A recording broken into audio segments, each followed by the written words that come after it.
اعوذ باللہ من الشیطان الرجیم بسم اللہ الرحمن الرحیم۔ جملہ حاضرین، السلام علیکم ورحمۃ اللہ وبرکاتہ۔ نحمدہ ونصلی ونصلی علی رسولہ الکریم، اما بعد فاعوذ باللہ من الشیطان الرجیم بسم اللہ الرحمن الرحیم۔ سب سے پہلے حضور پاک صلی اللہ علیہ وآلہ وسلم کی بارگاہ میں درود شریف کا نذرانہ پیش کر لیں۔ اللہم صلی علی سیدنا و شفیعنا و مولانا محمد وعلی آلہ وصحبہ وبارک وسلم۔ الصلاة والسلام علیک یا رسول اللہ وعلی آلک و اصحابک یا حبیب اللہ صلی اللہ علیہ وسلم۔ ماشاءاللہ،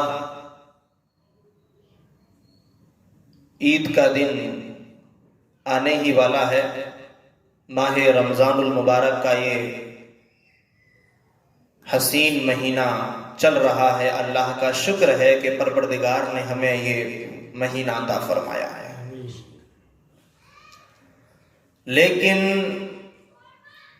یہ بھی دیکھنے میں آتا ہے کہ جیسے جیسے یہ مہینہ آتا ہے تو ماشاءاللہ بہت سارے مسلمان نوجوان صحیح راستے پر آنے شروع ہو جاتے ہیں۔ یہ تو بڑی اچھی بات ہے، لیکن جب یہ مہینہ چلا جاتا ہے تو خاص عید کے دن بہت سارے نوجوان تو فلم دیکھنے کے لیے نکلتے ہیں، بہت سارے نوجوان غلط کاموں پر نکلتے ہیں، جو ہے اکثر ان کاموں کے لیے نکلتے ہیں جو خلاف شرع کام ہیں۔ تو یہ جو مہینہ برکت والا گزرا، اس کا مطلب کیا تھا؟ یہ جو عید آنی ہے، عید کا معنی ہے خوش ہونا، خوشی منانا۔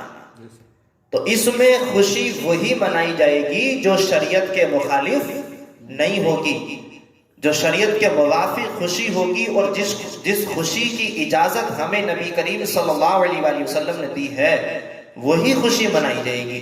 اگر ہم نے خلاف شرع کام کیا ہے تو کہیں ایسا نہ ہو کہ جو محنتیں تراویح پڑھ کر اور روزے رکھ کر جو تم نے کی ہیں کہیں وہ خراب نہ ہو جائیں۔ اور ہم نے جو اس کو عید سمجھ رکھا ہے، اور عید میں کرنا کیا چاہیے، عید ہونی کیسی چاہیے، اس کا بھی طریقہ ہمارے نبی نے ہمیں عطا فرما دیا ہے۔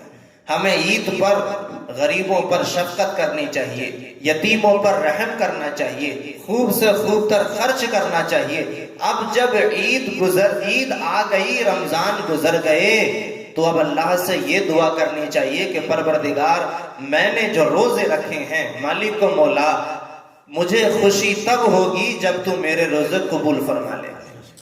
یہی تو ہے نا عید کا مطلب، اس کے علاوہ اور کیا ہے؟ حضرت سیدنا علی شیر خدا، علی المرتضی کرم اللہ وجہہ الکریم رضی اللہ عنہ، عید کے دن سوکھی روٹی تناول فرما رہے تھے۔ لوگوں نے پوچھا کہ حضور، آقا حسن و حسین کے باپ علی المرتضی شیر خدا، اے حضور کے داماد، آپ عید کے دن سوکھی روٹی کھا رہے ہیں، آج تو یہ خوشی کا دن ہے۔ تو میرے مولا علی نے ارشاد فرمایا کہ میرے بھائیوں، عید کا دن اس مومن کے لیے عید ہے کہ جس کے روزے بھی قبول ہو گئے اور تراویح بھی قبول ہو گئی ہے۔ پھر فرمایا کہ ہم مانتے ہیں کہ یہ آج کا دن عید کا دن ضرور ہے، لیکن جس دن مومن کوئی گناہ نہ کرے، وہ دن کہ جس دن مومن کوئی گناہ نہ کرے، وہ دن ہمارے لیے عید کا دن ہوتا ہے۔ تو اس سے یہ پتا چلتا ہے کہ عید کا دن عید کا تب ہوگا جب تم اس دن کوئی گناہ نہ کرو گے۔ اگر واقعی چاہتے ہو کہ اللہ جل شانہ ہو، اور یہ جو چاند رات ہے، چاند رات جس دن چاند دیکھے گا، ویسے تو حدیث پاک میں ہے کہ اللہ تعالیٰ رمضان شریف کے مہینے میں افطار کے بعد روزانہ لاکھوں مسلمانوں کو جہنم سے آزاد فرماتا ہے۔ جتنے مسلمان پورے مہینے اللہ نے آزاد کرے ہوں گے، ان سب کے برابر چاند رات میں آزاد فرما دیتا ہے۔ یہ چاند رات کی فضیلت ہے۔ تو چاہتے ہو کہ اگر اس زمرے میں شامل ہو جاؤ تو پھر عید کے دن اور عید کی وجہ سے سارے سال ہی گناہ سے محفوظ رہنا ہوگا۔ عید کے دن غریبوں پر شفقت کرو۔ ایک بار ایسا ہوا، عید کا موقع تھا، ہمارے اور آپ کے نبی تاجدار مدینہ صلی اللہ علیہ وآلہ وسلم عید کے لیے عیدگاہ کو تشریف لے جا رہے تھے۔ آپ نے دیکھا کہ ایک میدان ہے، میدان میں چند بچے آپس میں کھیل رہے ہیں، اور ایک بچہ بہت دور کھڑا ہے جو رو رہا ہے، سست ہے۔ تو میرے آقا و مولا تو چونکہ رحیم و کریم ہے سرکار، تو اور سرکار کے بارے میں تو اللہ ارشاد فرماتا ہے بالمؤمنین رؤوف الرحیم، کہ حضور تو رحیم ہے۔ سرکار نے اس بچے سے جا کر کے پوچھا کہ بچے تو کیوں روتا ہے؟ اس بچے نے کہا کہ حضور میں اس لیے روتا ہوں کہ میرے باپ تو آپ کے ساتھ جنگ میں گئے تھے، شہید ہو چکے ہیں، اور میری ماں نے دوسری شادی کر لی ہے۔ میں اس لیے رو رہا ہوں کہ اگر میرے باپ زندہ ہوتے تو وہ بھی مجھے عیدگاہ لے کر کے جاتے۔ جب حضور نے اتنی سی بات سنی تو سرکار نے اس بچے کو لیا اور اپنے گھر پر تشریف لے کر کے آئے۔ سرکار نے اس کو نہلایا، اس کو پوچھا، صاف کیا، اس کو کپڑے پہنائے، سرکار نے اس کو خوشبو بھی لگائی۔ یہ زبدۃ الواعظین میں ہے کہ سرکار نے اس کو خوشبو بھی لگائی اور پھر اپنے ساتھ عیدگاہ لے کر کے چلنے لگے۔ پھر حضور نے ارشاد فرمایا کہ اے بچے تو اب خوش ہے یا ابھی بھی خوش نہیں ہے؟ تو سن، کیا تو پسند کرتا ہے کہ تیرا باپ نہیں ہے اور محمد تیرا باپ بن جائے، اور تیری ماں نے دوسرے سے شادی کر لی ہے، عائشہ تیری ماں بن جائے؟ کیا تو اس بات کو پسند کرتا ہے؟ جب اس نے یہ بات سنی اور سارے بچوں نے جب یہ بات دیکھی تو ہر بچہ یہی تمنا کر رہا تھا کاش ہمارے باپ کا بھی انتقال ہو گیا ہوتا اور ہمیں بھی حضور اپنی اولاد میں شامل فرما لیتے۔ تو یہ عید کے دن کرنا ہے، یہ نہیں کرنا کہ صاحب عید کی نماز پڑھی اور جو ہے تو گئے فلم دیکھنے کے لیے، گئے لڑکیوں کے ساتھ گھومنے کے لیے، گئے جو ہے تو طرح طرح کے ناجائز کام کرنے کے لیے۔ یہ کام نہیں کرنا۔ عید کے دن پورے دن اسی بات کو سوچنا کہ میں نے جو سارے مہینے محنت کی ہے اللہ نے وہ قبول بھی کی ہے یا نہیں کی ہے، یہ ہونا چاہیے عید کے دن۔ حضرت سیدنا غوث پاک شیخ عبد القادر جیلانی غوث اعظم دستگیر رحمت اللہ تعالی علیہ، عید کا دن تھا، غنیت الطالبین میں آپ فرماتے ہیں عید کا دن تھا۔ حضرت غوث پاک لکھتے ہیں کہ ہر کوئی کہہ رہا ہے عید کا دن ہے، آج عید کا دن ہے، آج عید کا دن ہے، لیکن سن لو عبد القادر کی عید کا دن وہ ہوگا کہ جس دن خاتمہ ایمان کے ساتھ ہوگا، جس دن موت ایمان پر آئے گی۔ تو اپنا جب عید کا دن آ جائے تو خوشی میں اتنے دیوانے نہ ہو جائیں کہ صاحب شریعت کے دامن کو بھی ہاتھ سے چھوڑ دیا اور جو ہے تو قرآن و حدیث کو بھی ہاتھ سے چھوڑ دیا۔ میرے پیارے بھائیو عزیز دوستو، ایسا کبھی نہیں کرنا۔ عید کے دن جو آپ کو کرنا ہے غریبوں پر خرچ کرنا ہے، اپنے گناہوں کی معافی مانگنی ہے، اور جو ہے تو اور بہت سارے وظائف کرنے ہیں۔ اچھا، یہ جو خاص وظیفہ ہے جس سے بہت سارے جو ہے عوام اہل سنت اور خواص حضرات بھی اس وظیفے سے ناواقف ہیں، ایک کام کیا کریں کہ عید کے دن عید الفطر کی نماز کے بعد آپ کو اس وظیفے کو روایت کیا ہے حضرت سیدنا امام غزالی حجت الاسلام رحمت اللہ تعالی علیہ نے اپنی کتاب مکاشفۃ القلوب میں۔ آپ فرماتے ہیں کہ عید کے دن عید الفطر کی نماز کے بعد آپ کو 300 بار ایک وظیفہ پڑھنا ہے، سبحان اللہ و بحمدہ، صرف اتنا سا وظیفہ ہے۔ کتنی بار؟ 300 بار۔ سبحان اللہ و بحمدہ، سبحان اللہ و بحمدہ، سبحان اللہ و بحمدہ، یہ وظیفہ آپ کو 300 بار پڑھنا ہے۔ حضور پاک صلی اللہ علیہ وآلہ وسلم ارشاد فرماتے ہیں کہ یہ وظیفہ پڑھ کر اپنے مسلمان بھائیوں کو جن کا انتقال ہو گیا، آپ کے باپ دادا ماں یا جو بھی کوئی آپ کے خاندان میں سے چلے گئے، آپ 300 بار پڑھ کر ان کی روحوں کو اس کا ثواب پہنچا دو۔ حضور فرماتے ہیں کہ اللہ تعالیٰ ہر مردے کو 1000 نور اس کی قبر میں عطا فرما دے گا، اور جس نے یہ وظیفہ پڑھا ہے اسے بھی تو کچھ ملنا چاہیے بھئی، اس نے دوسروں کو بھیج دیا، جس نے یہ پڑھا اسے کیا ملے گا؟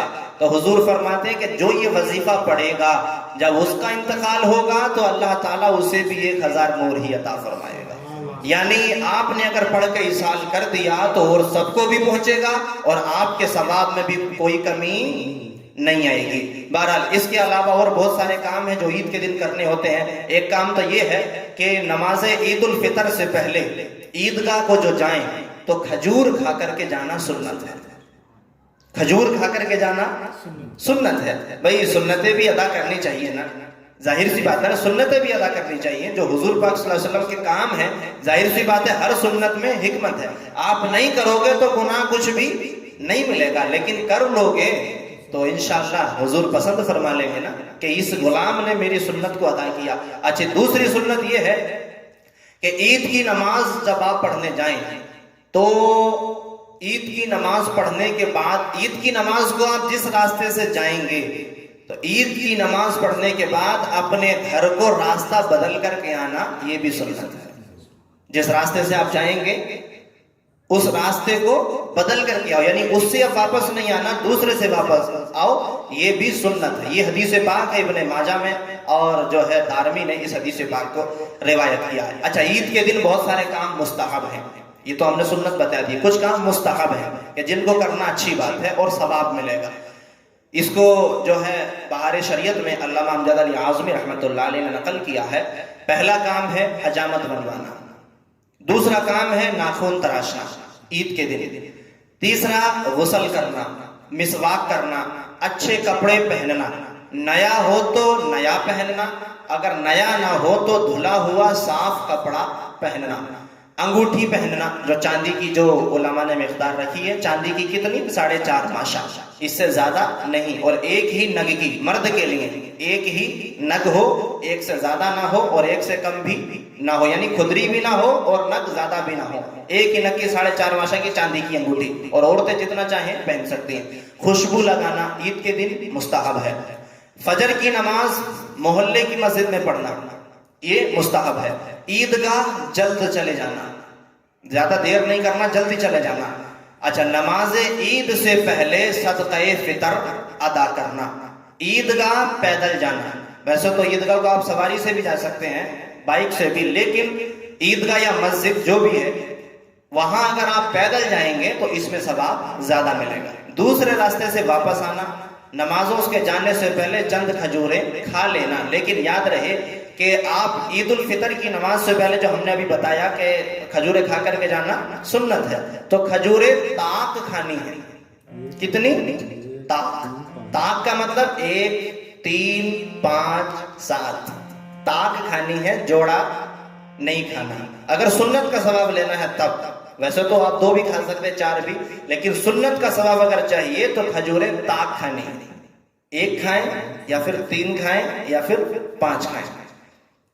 عیدگاہ کو اطمینان سے جانا اور آپس میں مبارکباد دینا, ایک دوسرے کو مبارکباد دینا, یہ ہے عید کے کام. اچھا, ایک اور آخری بات یہ ہے کہ ابھی کچھ نااہل اور علم کے یتیم لوگوں نے, جو علم سے یتیم ہیں, جنہیں کچھ نہیں آتا جاتا, انہوں نے اپنے ہاں سے فتوے جاری کر دیے کہ صاحب عید کے دن گلے ملنا غلط ہے, عید کے دن معانقہ کرنا, آپس میں گلے ملنا, یہ غلط ہے, شریعت سے ثابت نہیں ہے, ناجائز ہے. ایسے فتوے ظاہر ہوئے, ایسا کچھ بھی نہیں ہے. عید کے دن ہو یا کسی بھی دن ہو, مومن بھائی سے معانقہ کرنا یہ سنت ہے, اور خاص عید کے دن کرنا یہ استحباب میں شامل ہے, مستحب ہے, معانقہ کرنے کا ثواب ملے گا.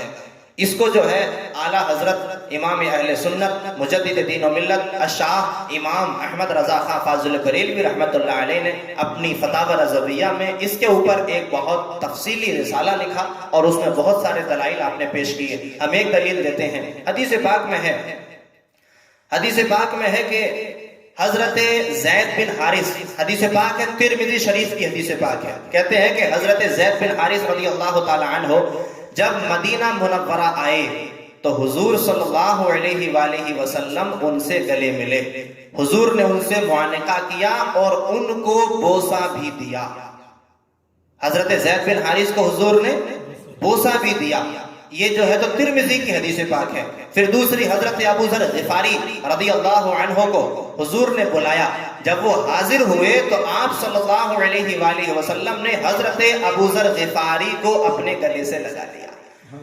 تو معانقہ کرنا اس کی اصل یہ سنت سے ثابت ہے, اور خاص عید کے دن معانقہ کرنا یہ مستحب ہے. اس پر علماء کے بہت سارے دلائل ہیں. باقی یہ ہے کہ عید کے دن اچھے کام کریں, ویسے تو ہر روز ہی اچھے کام کریں, اور ہر دن گناہوں سے بچ کر اپنے دن کو عید کا دن بنا لیا جائے.